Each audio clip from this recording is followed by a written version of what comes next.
कहीं की ईंट कहीं करोड़ा, भानुमति ने कुनबा जोड़ा। इस कहावत को इंडिया गठबंधन पूरी तरीके से चरितार्थ कर रहा है। अलग अलग लोग, अलग अलग विचारधारा, और इसी का नतीजा है स्वामी प्रसाद मौर्य का बयान और अब एम.के. स्टालिन के बेटे का वो बयान जिसमें कहा गया है कि सनातन धर्म मच्छर से फैलने वाले डेंगू और मलेरिया रोग की तरह है और इसे खत्म करना होगा। उदयनिधि के एक बयान, इस बयान से राजनीतिक बहस का रुख मुड़ गया है। इंडिया गठबंधन के नेता इस बयान से किनारा करने लगे हैं। तो ऐसे में इस गठबंधन का भविष्य क्या होगा, आज उसी पर बात करेंगे।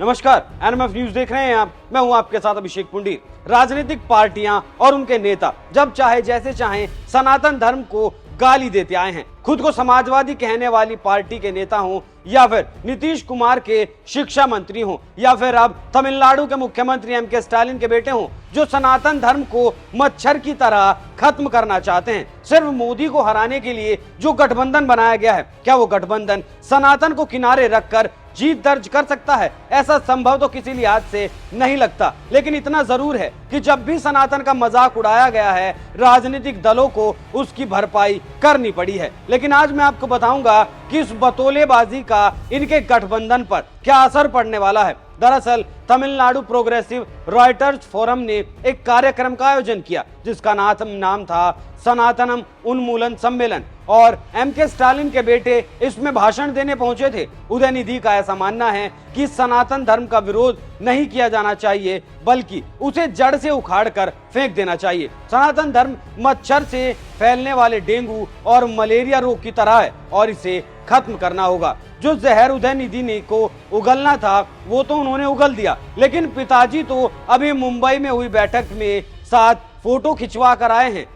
28 दलों के गठबंधन के फोटो सेशन में वो भी शामिल थे। तो अब क्या होगा? हालांकि यहाँ आपको एक बात और बता दूं कि मुंबई मीटिंग में एक बात कही गई थी और कहा गया था कि जहां तक साथ हो सकेगा वहां तक साथ चलेंगे।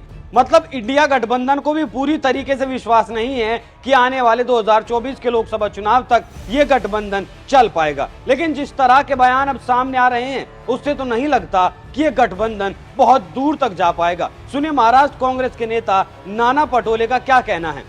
देखो, मैं कांग्रेस की भूमिका हमारी स्पष्ट है। किसी धर्म के बारे में चेष्टा करना, किसी की भावनाओं को दर्द देना, ये कांग्रेस की भूमिका नहीं है। सर्वधर्म समभाव की भूमिका जो बाबा साहब अम्बेडकर ने हमें संविधान में दी है, उसी भूमिका को लेके चलते हैं।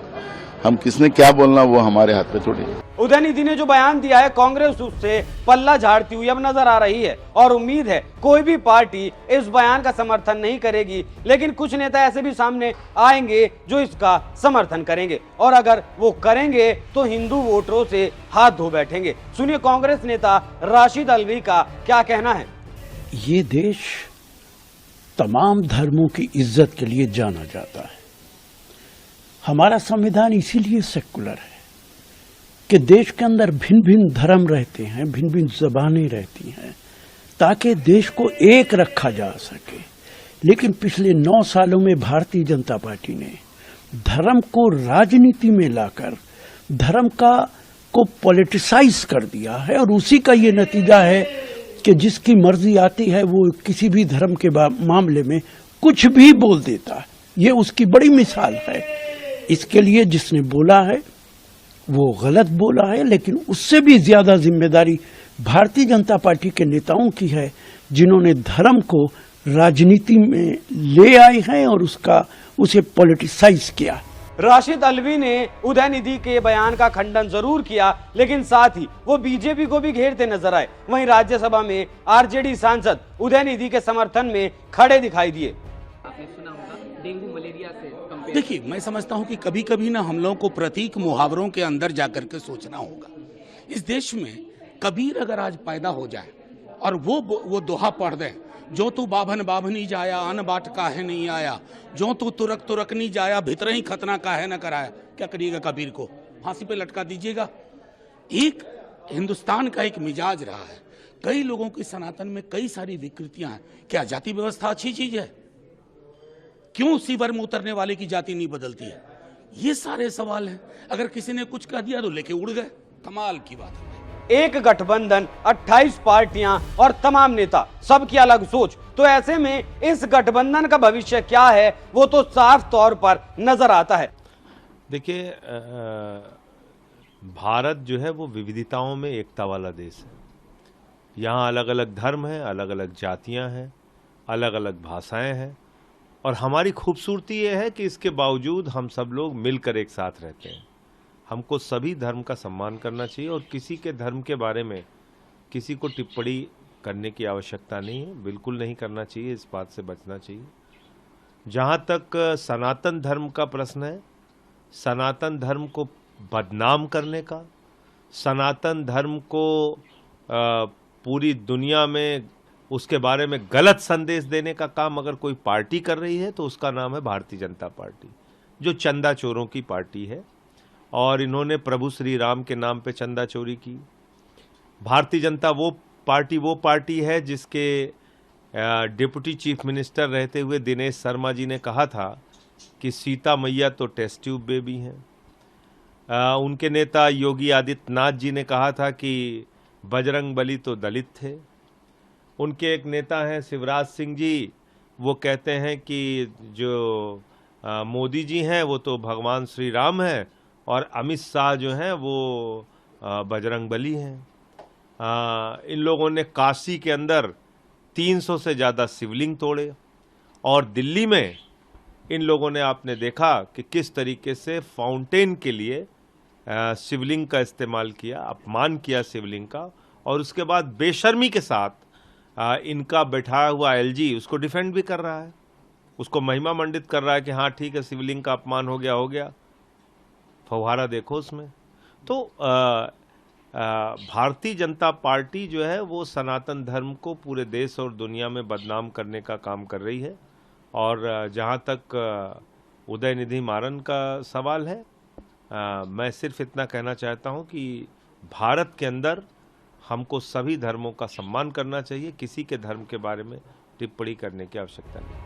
लेकिन क्या सिर्फ वोटों के ध्रुवीकरण के लिए किसी धर्म को आधार बनाना सही है? क्यों नेता अपने काम, योजनाओं और विकास के बल पर लोगों के बीच जाकर वोट मांगने का काम नहीं करते? क्या किसी धर्म का मजाक उड़ाकर वोट बटोरे जाना सही है? ये सवाल लंबे वक्त से इस देश की राजनीति में अपना जवाब ढूंढ रहा है, लेकिन इस सवाल का जवाब आज तक उसे नहीं मिला है। बीजेपी ने भी इस मामले पर पलटवार किया है। सुनिए क्या कहना है बीजेपी के राष्ट्रीय प्रवक्ता Shahzad Poonawalla. Comparing Sanatan Dharma with diseases, and has also said that Sanatan Dharma should be terminated, should be finished, should be extinguished.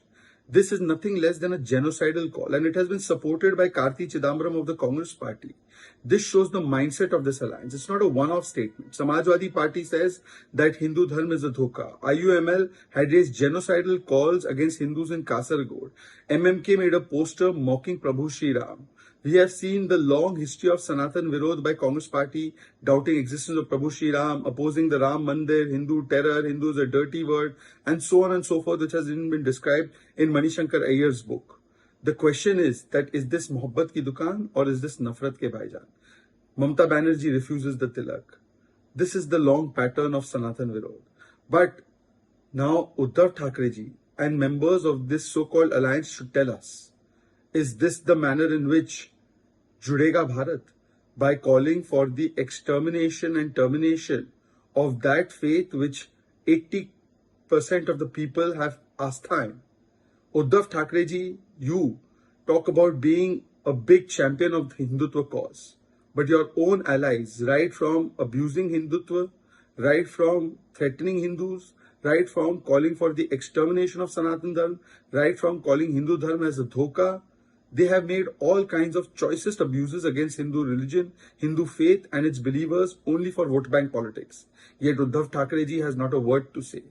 This is their true foe. Rahul Gandhi claims to be a Janyudhari Hindu, a true Shiv Bhakt. But Rahul Gandhi is absolutely silent, because for Rahul Gandhi, it is not about Mohabbat ki dukaan. It is only about vote bank ki dukaan. Hindu or Sanatan ko do gali taki mile vote bank ki tali. This is the motto of his Nafrat ke mega mall and Nafrat ki mega store. जिस तरह की बयानबाजी चुनाव जीतने और सिर्फ मोदी को हराने के लिए चल रही है, वो बिल्कुल निचले स्तर पर पहुंच चुकी है। धर्म और राजनीति दोनों बिल्कुल अलग मुद्दे हैं। उदयनिधि के पिताजी एम.के. स्टालिन का कहना है कि उन्हें ईसाई होने पर गर्व है, होना भी चाहिए। सम्मान तो सभी धर्मों और पंथों का होना चाहिए, लेकिन अपने धर्म का सम्मान कर रहे हैं वो अच्छी बात है, लेकिन अपने धर्म का तो सम्मान कर रहे हैं और दूसरे धर्मों का अनादर कर रहे हैं, ये कितना जायज है? आपकी राय में विरासत में मिली राजनीति का इस तरह से दुरुपयोग करना कितना सही है? हमें कमेंट कर जरूर बताएं। नमस्कार।